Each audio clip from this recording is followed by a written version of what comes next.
Welcome back to the Jeremiah Show. We're spending the hour with contemporary artist Jim McAninch. He lives here in Santa Barbara. I met him down at the Silo 118, and the Silo 118 is no longer, is it, Jim? It is Sadly, not. Yeah, sadly. yeah. So if you didn't get to go down and check out Silo 118, man, I'm so sorry for you. But that's just where I met Jim first. And we spent about an hour and a half together looking at his art and walking around. I mean, how often do you get to do that with the artist? So it's very, very, very cool. And we decided to do a show together. So let me brag about Glad Jim we a little did. bit here. Let me embarrass him. He is a founding member of LCCCA, an artist cooperative. It's located out in La Cumbre Plaza, Santa Barbara. He has had works exhibited in Los Angeles, in San Pedro, Santa Barbara, over in Europe. God, where in Europe? I'm looking for it right now. Berlin, Poland.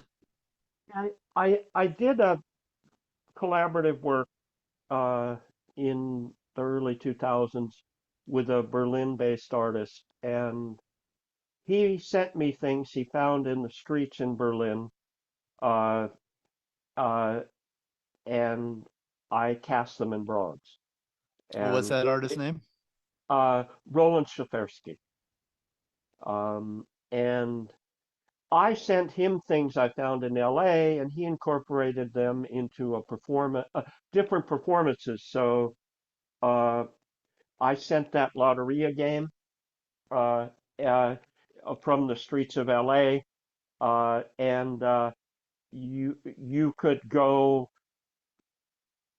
to an apartment and play Lotería with a Cuban poet who knew the game and was living in Berlin. So it was this odd reversal because we tend to think of Europe as like the old world and the US as the new world, and we were kind of playing with both how you can make meaning in different places and also just art as dialogue.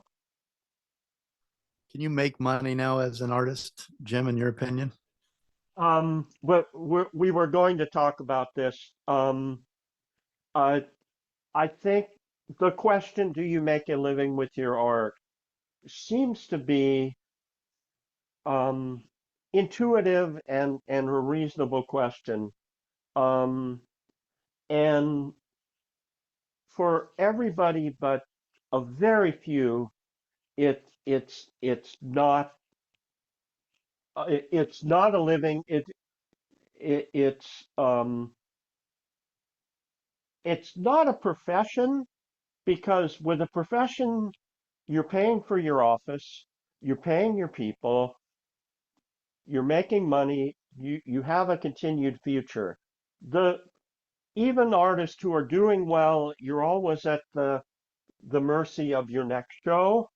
And you know, even a good ride is 5 years in the art world. And beyond that, you're supplementing it with teaching, you're doing something else. But I think too many artists have the sense that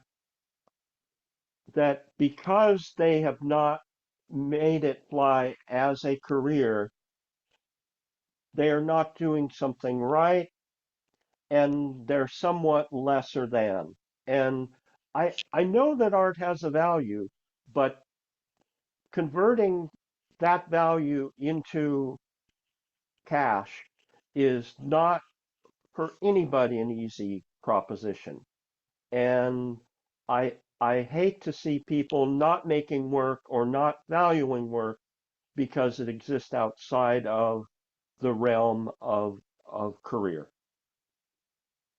So you have to, as an artist, and I imagine this applies to you as well, have some real belief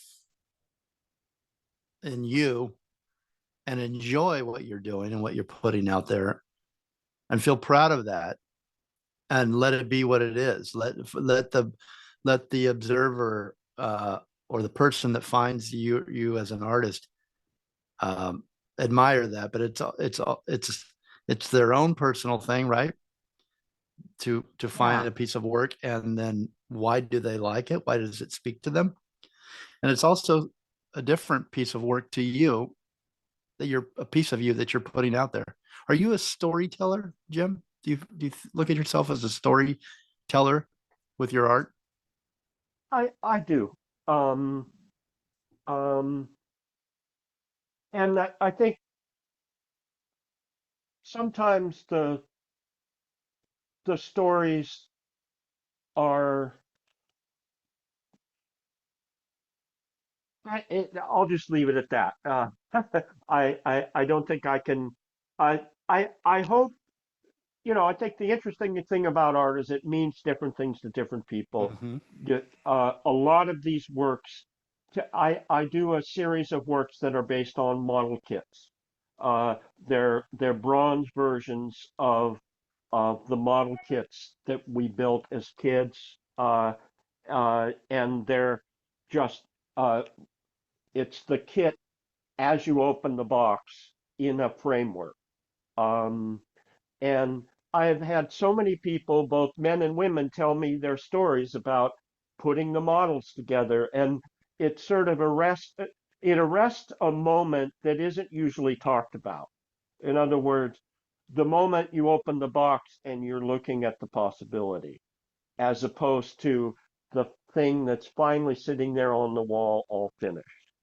And so I like the stories of possibility of what might be in that mode. Sometimes the story is in the past tense.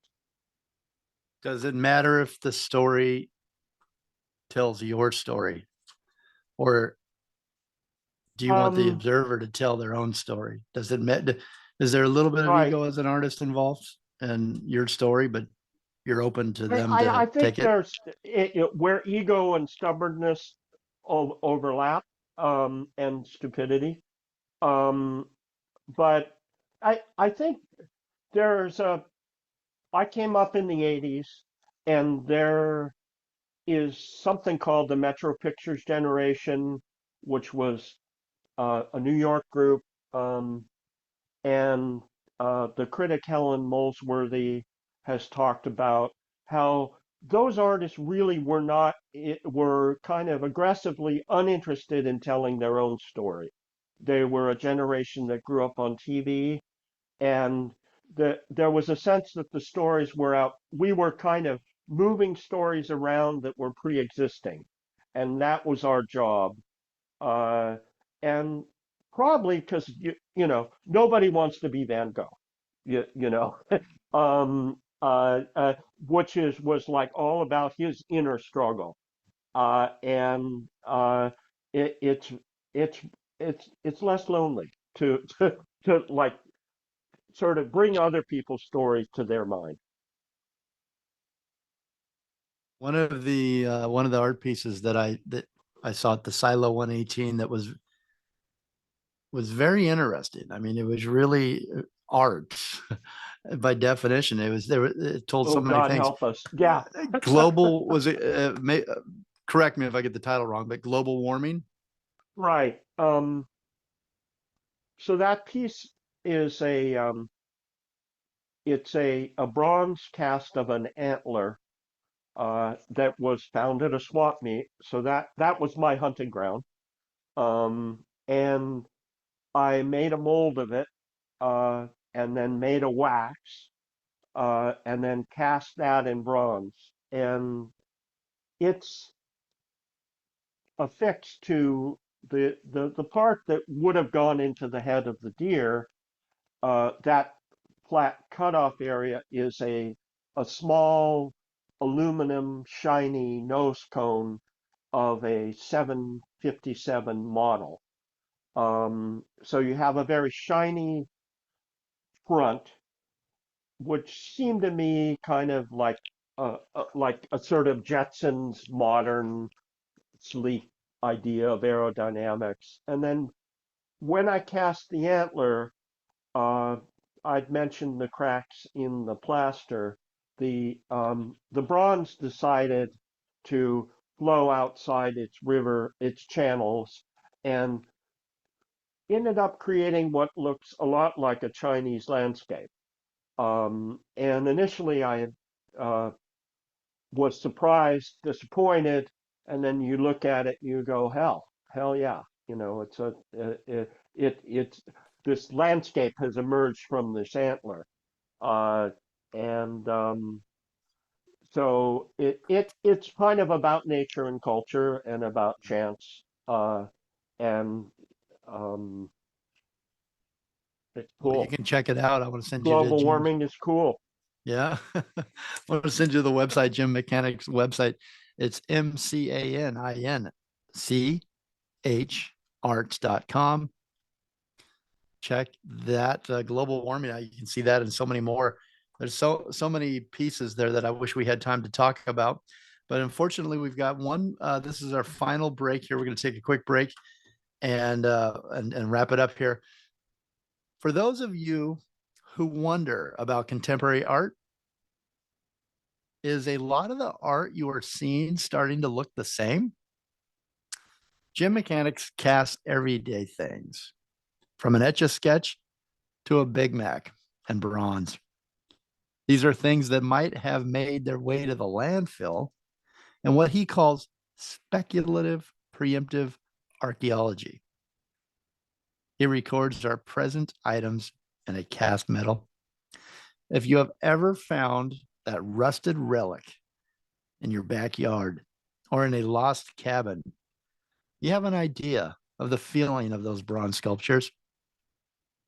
The work is on exhibit through June 30th at Elevate Gallery in the La Cumbre Plaza.